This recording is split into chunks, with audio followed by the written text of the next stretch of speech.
Título da lição e verso, quem me ajuda? Ok. Verso de Lucas 12. Tenha cuidado e não se deixe dominar por qualquer tipo de avareza, porque a vida de uma pessoa não consiste na abundância dos bens que ela tem. Ok. Lição dessa semana continua aí a estrada do que a gente vem discutindo, da parte mais prática do estudo da lição desse trimestre, e traz aqui uma questão ao mesmo tempo conceitual e ao mesmo tempo prática de discussão dentro dessa temática, que é administradores fiéis.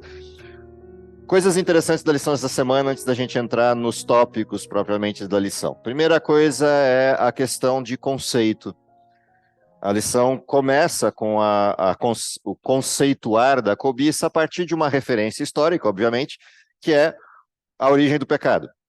Toda a história da cobiça está atrelada à primeira referência de pecado que a gente tem, manifesta na Bíblia, que é a referência de Lúcifer, desejando o lugar de Deus ou uma posição de privilégio que é atribuída a Cristo por ocasião da criação. Esse é o contexto do início do processo de derrocada ou do início de processo de queda de Lúcifer.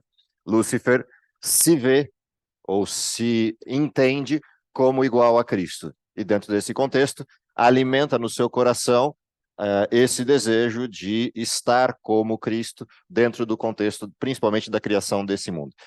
O que é interessante nesse contexto? Se a gente olhar a parte conceitual, há duas referências na Bíblia que pontuam a origem da cobiça ou a origem desse processo da cobiça. Um desses textos está na lição, que é o texto de Romanos. Se você vai ao capítulo 1, principalmente aí os versos 20 a 25, ali você tem uma referência precisa desse modelo. O outro texto é Tiago, capítulo 1, verso 15, que também é um texto interessante para análise dessa mesma referência conceitual. Temos lugar lá no outro lado, se quiser, temos aqui também. Joia. Quando a gente olha para o texto de Tiago, porque de Romanos, presumo eu, vocês viram da lição durante a semana, vamos ao de Tiago, capítulo 1, verso 15, se alguém puder me ajudar com o texto. 14 e 15, para a gente ter o contexto do verso. Capítulo 1 de Tiago, versos 14 e verso 15.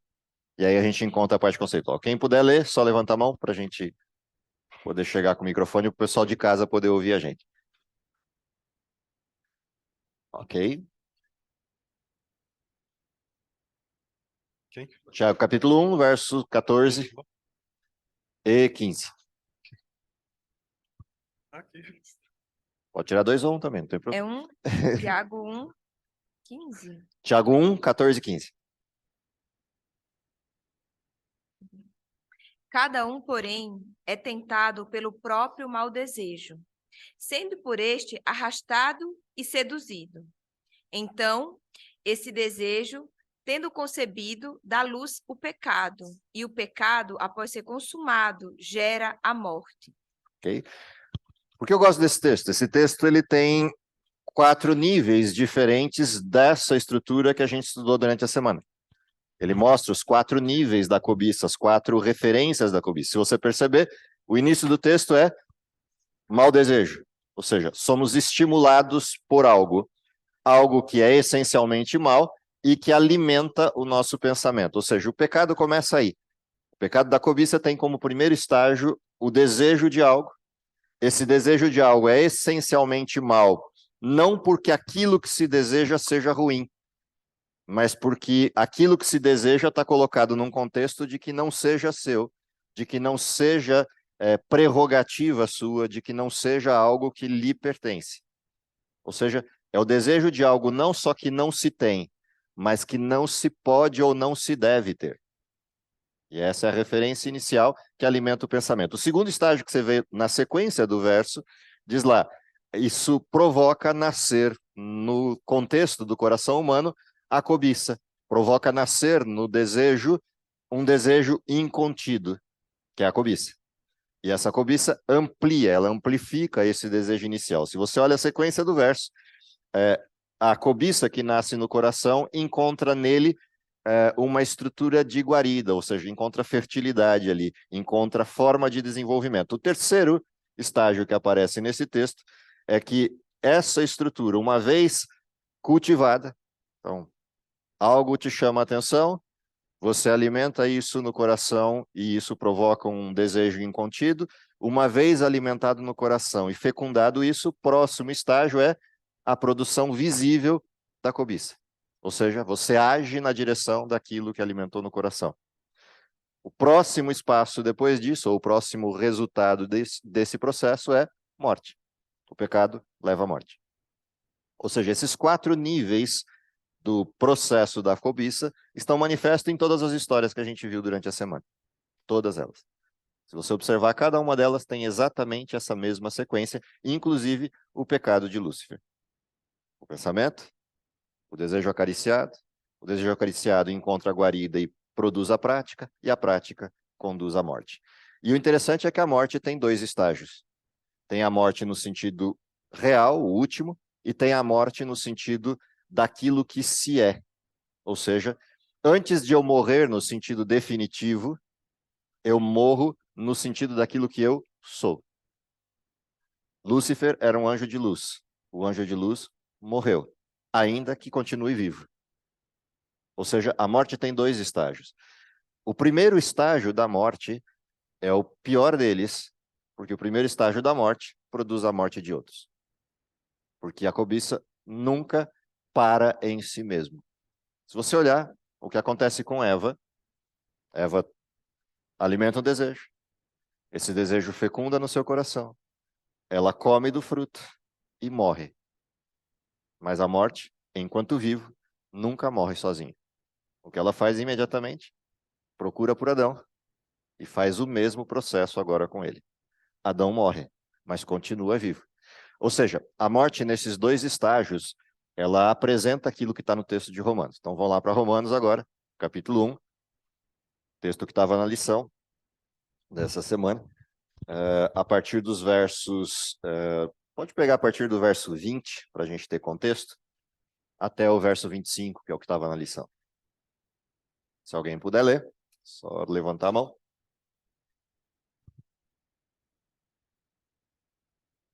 Romanos 1, 20 a 25. Peraí, deixa eu achar aqui.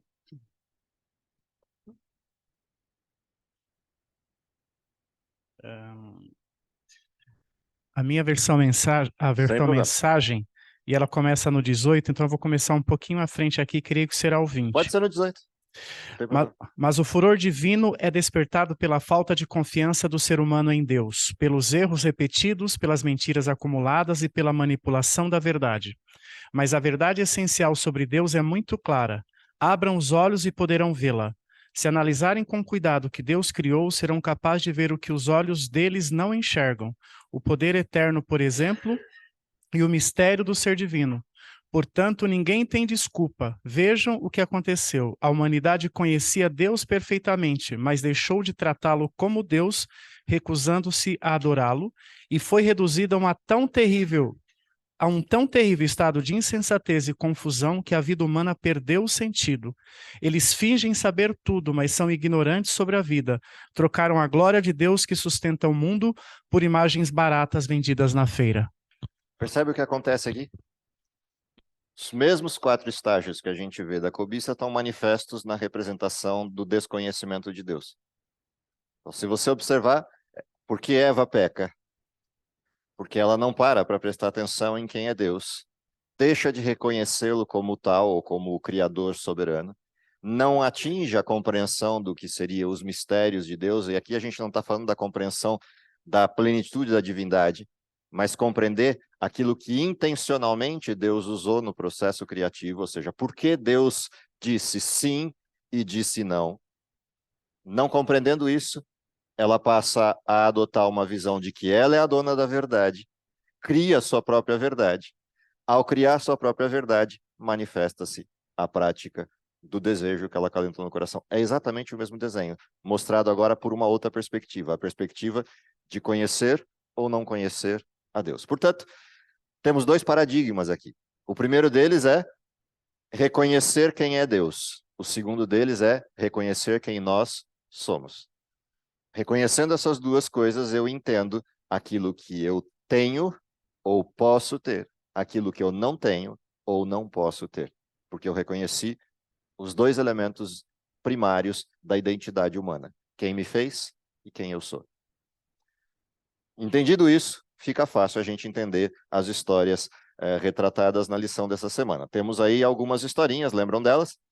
Primeira história é de Lúcifer, obviamente, que é a que começa todo o processo, mas depois vem alguns exemplos humanos. Primeiro exemplo, qual era da lição?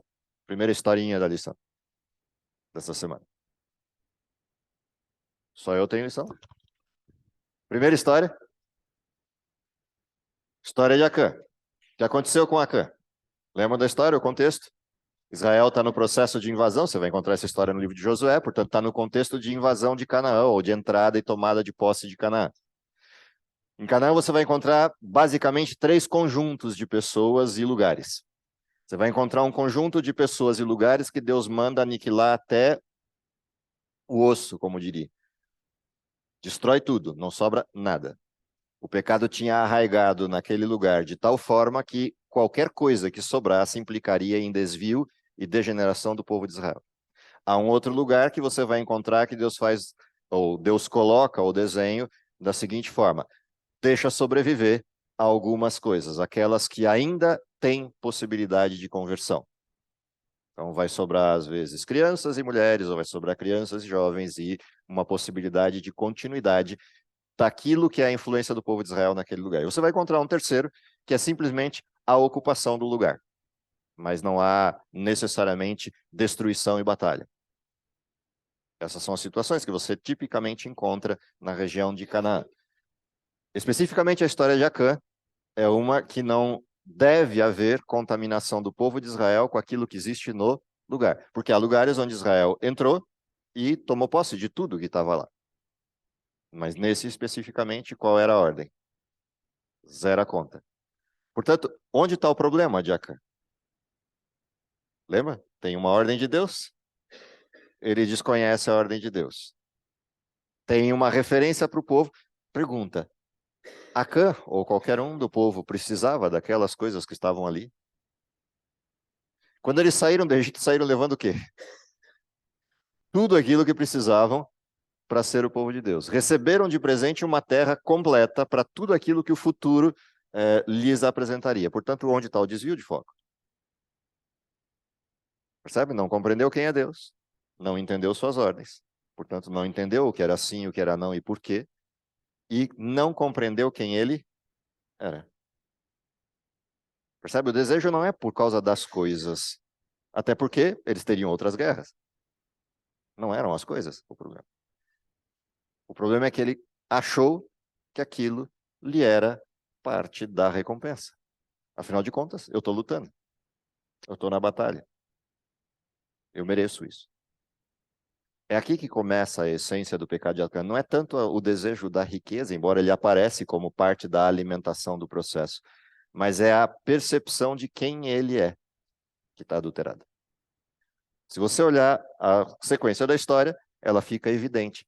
O pecado leva à justificativa, a justificativa mostra que ele está morto.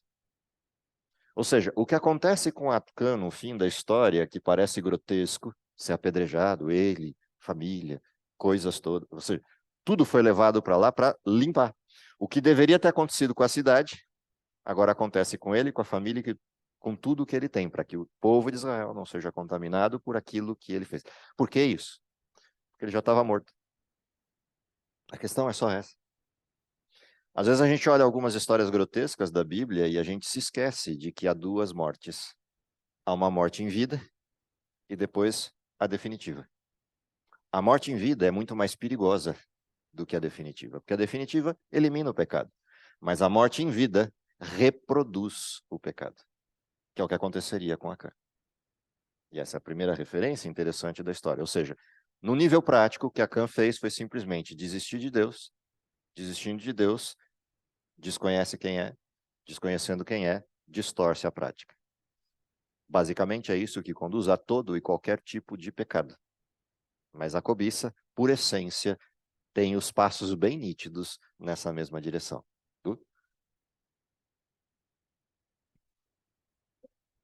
Trouxe luz para mim. Acho que não precisa. Não, o pessoal precisa, eles não te escutam em casa.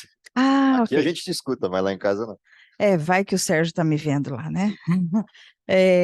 Essa explicação trouxe luz para uma dúvida que eu tinha há muito tempo. Eu não sei se faz referência, mas quando Jesus fala para uma pessoa, ele fala, não, deixa eu ir enterrar os meus pais, deixa eu ir primeiro sepultar alguém que está morto. E Jesus diz assim, deixai aos mortos que enterrem os seus mortos. E eu nunca tinha entendido como assim, e já tinha procurado resposta nisso e nunca tinha. Agora isso parece que A essência elucidou é exatamente essa. uma dúvida, não sei se Sim, faz é referência exatamente na essa lição. essência, que é a mesma essência de Elias também. As Da- duas histórias são conectadas, tanto a de Jesus quanto a de Elias. A essência é a mesma. Ou É, seja, eu entendo quem Deus é, entendo o que ele diz para fazer ou deixar de fazer, porque eu entendo também quem eu sou e, portanto, a resposta que eu dou é uma resposta na direção conforme a de Deus. Se eu tiro essa referência, eu coloco a minha visão acima da de Deus ou igualo com a de Deus e, consequentemente, eu distorço a realidade. muito E obrigada. percebe que a questão não é se a coisa é boa ou é ruim. Ou seja, o que Acã trouxe não era bom ou ruim. O ir enterrar os mortos não era bom ou ruim. Na essência, era legítimo. Era O que não é legítimo. legítimo é a razão inicial, é a causa. Por Uhum, que que eu quero fazer isso? É uhum. essa a essência que é onde a gente percebe a distorção do modelo. Ah, A resposta é a mesma. obrigada. Por isso que eu falei, todo e qualquer pecado vai ter essa mesma abordagem, essa mesma sequência, porque o modelo é o mesmo. Eu posso mudar a prática desse pecado ou o perfil desse pecado, mas a essência é a mesma. Tanto que se a gente voltar ao texto de Romanos, percebe que o texto de Romanos ele aborda várias possibilidades distintas de pecado. Ele aborda a cobiça, aborda a idolatria, ele aborda a questão da imoralidade sexual, ele aborda todas as distorções possíveis da identidade humana. Mas todas elas têm uma mesma essência. Não reconheceram quem é o Criador e o que é o Criador. Não reconhecendo isso, perdem a identidade. Perdendo a identidade, Deus os deixa nas suas próprias concupiscências. Romanos capítulo 1, capítulo inteiro, do verso 14 até o final. Essa é a essência. Esse é o modelo. Okay? Se a gente continuar no desenho, qual é a próxima história? Judas. O que aconteceu com Judas? Agora fica spoiler, né? A história fica igual. Todas elas ficam iguais. Porque é exatamente a mesma coisa. Com quem Judas vivia? Portanto, cara a cara com Deus. O que Judas não percebeu? Quem era Deus? Não compreendeu. Não compreendeu que era Deus, o que ele também não compreendeu. Por que que ele foi chamado? Qual o resultado? Distorce o modelo. E aí ele passa a buscar a recompensa que ele próprio possa conquistar com os seus próprios métodos. É a distorção do modelo. Percebe? A manifestação pode ser variada, mas a causa é sempre a mesma. Qual é o formato da situação de Judas? Ele vai dar ajustes ao plano de Deus e encontra justificativas para esses ajustes, mas na realidade o coração dele é um coração ignominioso, é um coração mau, é um coração que busca a satisfação pessoal em coisas que são legítimas, mas da forma ilegítima. Esse é o desenho de Judas. A justificativa de Judas vai aumentando a tal ponto que Judas morre. Literalmente morre. E aí o que acontece? Dali para frente não tem mais saída. Judas precisava ser quem foi, precisava ter traído Jesus da forma como traiu? Não. A traição poderia acontecer por qualquer porta, por qualquer outro formato. Mas Judas faz uma escolha. E morto em vida, produz morte. No caso específico, a morte de Jesus. E se continuasse vivo, provavelmente produziria a morte de outros, inclusive os discípulos. Porque a raiva de Judas, ao perceber o que ele fez de errado, ou ela se manifesta contra aquele que expõe a raiva, no sentido de ser o contraste, ou contra ele mesmo. Num primeiro momento, se manifesta contra Cristo. Ele fica tão bravo, tão irado com o que Cristo faz, que ele vai e vende Jesus. Depois cai a ficha, e aí ele ou fica irado com todos e continua alimentando essa justificativa, ou desiste de tudo. No caso de Judas, ele desistiu de tudo. Há outros casos em que isso não acontece. Você vai ver o inverso ocorrendo. Em vez de desistir de tudo, alimenta essa ira a tal nível que passa a destruir todo e qualquer ponto de antagonismo, que é um exemplo disso, Anás e Caifás. São dois bons exemplos para isso. Ou seja, eles sabiam quem era Jesus, reconheceram a autoridade de Jesus, entenderam que Jesus era quem dizia ser, eles não fizeram nada na dúvida, eles entenderam perfeitamente, Jesus é o Messias, eles só não aceitaram qual seria a consequência. A consequência de aceitar Jesus como Messias seria ir ao povo e dizer: nós erramos, abrir mão da sua aparente competência na liderança religiosa de toda a nação e reconhecer Jesus. E, consequentemente, desfazer tudo aquilo que eles construíram na arquitetura do templo enquanto comércio. E assumir um novo modelo. A partir de agora, a gente segue Jesus e o que ele disser para a gente fazer, a gente vai fazer. Eles não estavam dispostos a isso. E diferente de Judas, em vez de desistir de tudo, eles alimentaram no seu coração a ideia, que depois vira a sua própria verdade, de que eles estavam certos. Deveria ter outro plano em algum outro momento, e isso aqui é só um teste para nós. Se nós deixarmos passar esse teste, nós seremos os responsáveis. Ou seja, começaram a inventar a sua própria narrativa. Resultado, não só mataram Cristo, mas perseguiram todos os que seguiam a Jesus. O morto em vida produz morte. Essa é sempre a sequência da história. Se a gente olhar a próxima história, o que tem lá? Ananias e Safira. Também uma historinha conhecida, o encontro deles com Pedro. Onde começa a história deles?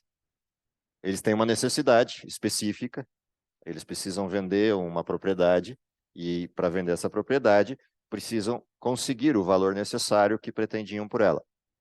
Legítimo, tudo certo. E começa certo. Qual é a proposta? Eles vêm a Deus e dizem: Deus, nós estamos precisando disso aqui, o senhor pode nos ajudar. Se o senhor nos ajudar a vender e a gente conseguir o valor que precisa dela, nós vamos inverter isso, né? Reverter parte desse processo à causa de Deus. Legítimo? Legítimo? Legítimo. Legítimo o negócio? Legítimo buscar a Deus por uma dúvida e um problema que se tem? Legítimo a proposta que se faz da entrega. Até aí, tudo certo. Onde começa o problema? Eles não sabiam para quem estavam pedindo. Pediram para Deus e Deus atendeu, achou por bem atender. E atendeu muito mais do que eles imaginavam, tanto que pegaram um preço que não estava no planejado. Quando pegaram um preço que não estava planejado, o montante bruto ficou grande demais. Grande demais a ponto de eles alimentarem no coração: é mais do que a gente deveria devolver. O problema é que eles fizeram uma promessa relativa e não absoluta. Se eles tivessem feito uma promessa: olha, se o senhor nos ajudar a vender o terreno, nós vamos entregar, vou usar coisas de hoje, se o senhor nos ajudar a vender o terreno, nós vamos entregar R$1.000 de oferta. Se eles tivessem levado os R$1.000 de oferta ao tempo, estava tudo certo, é o que eles ajustaram. Só que eles ajustaram um modelo relativo. Se o senhor nos ajudar a vender, nós vamos dar X percentual de oferta, de gratidão. O problema é como prometeu o percentual, quanto maior for a bênção de Deus, maior será proporcionalmente o valor absoluto. O valor relativo continuava sendo o mesmo, mas o valor absoluto cresceu aos olhos. Alimentaram no seu pensamento, deixaram fecundar, produziram a arquitetura de um plano. Vamos levar X valor. Afinal de contas, quem vai estar recebendo lá na causa cristã não sabe o que a gente prometeu. Não reconheceram quem Deus é. O resultado, foram a Pedro. Qual foi a resposta de Pedro? Uma pergunta. Você tem certeza que foi isso mesmo que você pactuou com Deus? E aí vem aquela situação: ou você assume e se arrepende, ou você limita a história à continuidade da mentira. Continuaram com a mentira, qual foi o resultado? Não deu para fazer a próxima respiração depois do modelo. O interessante é a segunda história, né? Quando você vê a chegada da esposa, e a história segue exatamente a mesma sequência do plano original. Inclusive foram em separado exatamente para não ter risco de repente, algum deles escorregar na fala. E ela insiste e repete a fala. Qual foi o resultado? Não deu nem tempo de esfriar o corpo dele ali. E caem os dois. Pergunta, Deus é tirano? Deus é grotesco? Deus é... Não, eles já estavam mortos. Eles já estavam mortos. Apenas Deus achou por bem que mais tempo morto em vida poderia produzir um mal maior. E é assim que funciona o modelo, independentemente se a gente concorda com ele ou não. A grande pergunta é como é que eu venço isso, que é como termina a lição dessa semana. Como se vence a cobiça? Por isso eu comecei com a causa. Primeiro elemento para eu vencer a cobiça, qual é? Estava na essência, não vou fazer spoiler do sermão, mas estava na essência do sermão de hoje de manhã. Qual é o primeira forma de vencer a cobiça? O autor e consumador da nossa fé. Estava na essência do sermão. Para quem não assistiu, vai assistir. Para quem já assistiu, entendeu o recado. Okay? Quem não assistiu, quando assistir, vai entender o recado. Essa é a essência. Feito isso, qual é a próxima parte do processo? Reconhecer quem eu sou. Então, primeiro eu vou a ele e reconheço quem ele é. Reconhecendo quem ele é, eu reconheço quem eu sou. Reconhecendo quem eu sou, eu sei o que eu preciso fazer. Então, aí vem a prática. Orar, comunhão, testemunho, ou seja, correr a corrida da fé. Basicamente é isso. Ah, tem outro jeito? Não, não tem outro jeito. Ah, tem uma coisa mais pragmática do que isso, não tem como ser, porque a essência é esta. Não tem outra coisa mais a se fazer para vencer a cobiça que não sejam estes passos, porque os passos que levam a ela são esses. Portanto, os passos que a destroem são exatamente os mesmos que levam a ela. O que eu preciso fazer, uma vez que eu entenda isso, essa é a grande questão. Ou seja, se a gente entender quem é Deus de fato e quem nós somos de fato, a gente volta a algumas lições atrás e entende. Nós não temos nada, ao mesmo tempo em que temos tudo. Não temos nada porque nada é nosso, mas temos tudo porque Deus nos confiou tudo. Portanto, se eu entendo quem eu sou, eu entendo o que fazer com isso. Se eu entendo quem Deus é, eu entendo o que Ele pede que eu faça com isso. Porque eu tenho tudo, porque vivo na casa do Pai. E ao mesmo tempo não tenho nada, porque a casa é dele. Mas tenho tudo o que eu preciso e tudo o que eu necessitar sempre estará à disposição, porque ele é Pai. Essa é a questão. Ou seja, as coisas são muito simples dentro do modelo do Evangelho. A parte complexa não é o Evangelho. A parte complexa é o que a gente alimenta no se achar dentro desse contexto. E aí, se a gente entendeu isso, os textos que estavam lá de reflexão passam a fazer sentido na abordagem total. Vou ler o texto do pecado de Acã, que está lá na sexta-feira, no estudo adicional. A referência do Patriarcas, na abordagem, eu vou ler o texto por inteiro. Na conquista de Jericó, Acã não foi o único homem que levou prata, ouro para o acampamento de Israel. Josué havia dito aos homens que trouxessem de volta a prata e o ouro, os utensílios de bronze e de ferro do tesouro da casa de Deus. Onde estava o problema, então? Todo o restante deveria ser queimado. Acã, no entanto, foi o único homem a guardar algo para si mesmo. Dentre os milhões de israelitas, houve apenas um homem que, naquela hora, solene de triunfo e juízo, ousara transgredir a ordem de Deus. A cobiça de Acã foi despertada ao ver aquela valiosa capa de Sinear. Mesmo quando ela o colocou face a face com a morte, ele lhe chamou de uma boa capa babilônica. Um pecado arrastara outro. E ele apropriou-se do ouro, da prata, dedicados ao tesouro do Senhor. Roubou de Deus as primícias da terra de Canaã. Essência simples e básica. Ou seja, todos os textos que a gente encontra na Bíblia ligados à questão da mordomia, tempo, recursos, identidade, todas as coisas que a gente encontrar sobre essa perspectiva de que somos mordomos, tem sempre a mesma essência. Ou seja, eu entendo que Deus pede tudo e não alguma coisa. A essência é essa. Se entender, o assunto fica simples. Se não entender, a gente vai sempre voltar ao mesmo lugar de arrumar desculpa para o indesculpável, arrumar justificativa para o que não tem justificativa. Não são? À vontade. Em relação à lição do sábado passado, fala sobre planejamento na vida. Sim. Planejar, querer e cobiçar. Qual é o Uhum. fio que liga isso daí? O planejar é secundário, né? Então, o querer é o primário. Ou seja, eu vejo algo e desejo. Na hora que eu desejo, o que eu preciso fazer imediatamente? E a fonte? Deus, eu desejo isso. Isso é legítimo? Segundo, é o que o Senhor quer? Terceiro, é o que eu posso? E deixar que ele responda a essas questões. E deixar nele a alimentação disso e não em mim. Se nesse momento eu perco esse ponto de referência, o que começa a acontecer com esse desejo inicial? Ele vai ser alimentado e a arquitetura começa a ser montada a partir de mim e não a partir de Deus. É o ponto prático do modelo. Ou seja, eu tenho uma chance que está aqui no início, que é a chance principal, que é quando o desejo vem e o desejo é legítimo.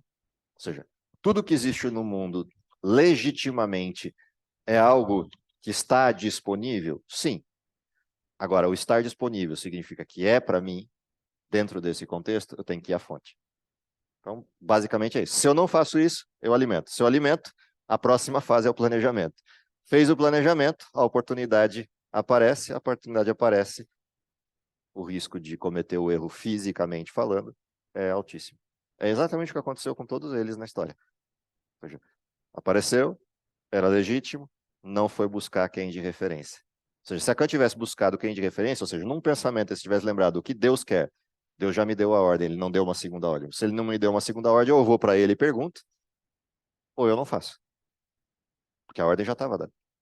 Não havia ordem, então eu busco a Deus para perguntar. Havia ordem, ou eu sigo a ordem, ou volto a ele e pergunto se pode mudar a ordem. Se ele disser não, não. Se ele disser sim, sim. Sempre a mesma sequência. Na lição da semana passada, você estava vendo a questão do planejamento a partir da referência daquilo que você já sabe que é a ordem. Ok? Então, tem duas questões aí no planejamento. O planejamento pode vir do meu desejo, ou o planejamento pode vir, bom, já que tem a ordem de Deus, eu já sei qual é, agora eu vou planejar a execução disso. Mas eu planejo com ele, sempre a partir dele. Senão, volta ao mesmo lugar. Ou seja, na verdade, é o que eu falei, não tem muita viagem aqui. A questão dificultosa qual é? No nosso caso, em mais específico, a questão dificultosa é que nós já somos pecadores. Então, o ponto de partida para a gente já está adulterado.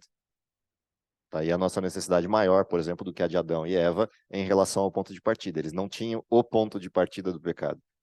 O coração deles era puro. Eles tiveram que fazer todo o processo como lição de casa, ou seja, o desejo, o desligar-se de Deus, o planejamento e a execução. Todo esse processo teve que ser feito num coração puro. Num coração egoísta, o primeiro desejo já é egoísta. Portanto, eu preciso de Deus no marco zero, em todas as circunstâncias. Então, para nós tem essa dificuldade maior, porque o efeito do pecado já está produzido em nós. E essa é uma desgraça que nos acompanha sempre. Pode. Sim, não é só a mídia, né? O mundo em todas as circunstâncias. A mídia só deu um eco agora absurdo a isso, né? Em todas as direções. Mas em todos os sentidos, né? Todos os sentidos. Bens pessoais, isso e aquilo. Eu brinco com os meus alunos precisa. É como fala o Valdecir Lima. Sim. Eu vivo feliz na minha casa. Vou passear hoje à noite lá no shopping lá. Já volta infeliz. Porque eu vejo tanta coisa que eu preciso e não posso satisfazer meus desejos, tá? Sim. Então, ou seja... Eu vivo dizendo para meus alunos de PP que publicitário não vai para o céu. É só brincadeira. Para os de direito eu digo a mesma coisa, advogado também não vai, mas assim, o problema é esse. Ou seja, a gente vive num mundo que depois da era industrial criou o consumo, e o consumo em larga escala. Na época, isso é uma questão lógica, assim, é fácil de entender. Na época em que você tinha a produção artesanal, para você pegar um sapato, quanto tempo demorava? Você tinha que ir ao sapateiro, tirar as medidas, ele ia fazer orçamento, ia produzir o sapato, daqui 3 meses você voltava para buscar o sapato e ia usar o sapato até o fim da vida, dele ou sua. Agora você tem, na era industrial, o mesmo sapato é produzido com 10 mil pares dia, entre aspas. O que você faz com 10 mil pares dias, se o sapato dura 6 meses, 1 ano, 3 anos? As pessoas não vão comprar sapato. O próximo lote de 10 mil eles não vão comprar, porque eu já tenho o sapato. Então eu preciso criar necessidade. O que eu faço? Eu altero a fivela, eu mudo a cor, eu mudo o solado, eu crio alguma coisa que gera necessidade, mas eu não preciso de sapato, eu já tenho o sapato. Por que eu preciso do outro? Ah, eu preciso do outro porque aquele tem uma corzinha diferente. Então, o problema do consumo é esse. É que ele gera uma necessidade irreal, que é a necessidade de resolver o problema do sujeito que fabricou e não o problema de quem vai usar o sapato. Então, isso gerou uma bola. Isso para pegar o mundo atual, né? Mas cobiça sempre existiu, apesar disso. Porque eu tenho a cobiça daquilo que o outro tem e eu não tenho. Ou do que eu acho que o outro tem e que eu também preciso. Aí tem várias portas diferentes para o mesmo mal.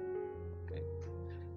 Que Deus abençoe, porque a gente, entendendo isso, siga a sequência dos passos de resolução dessa questão, principalmente o passo da comunhão direta com Deus e o reconhecimento de quem somos. Vamos orar?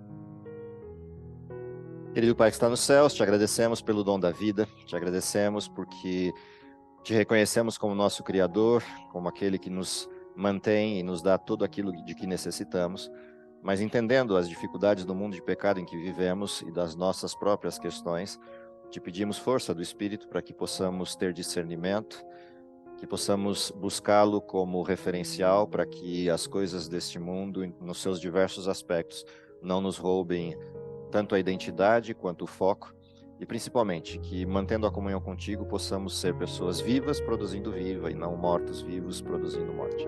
Isso é o que lhe pedimos, confiar nos méritos de Jesus, em nome dele que oramos. Amém.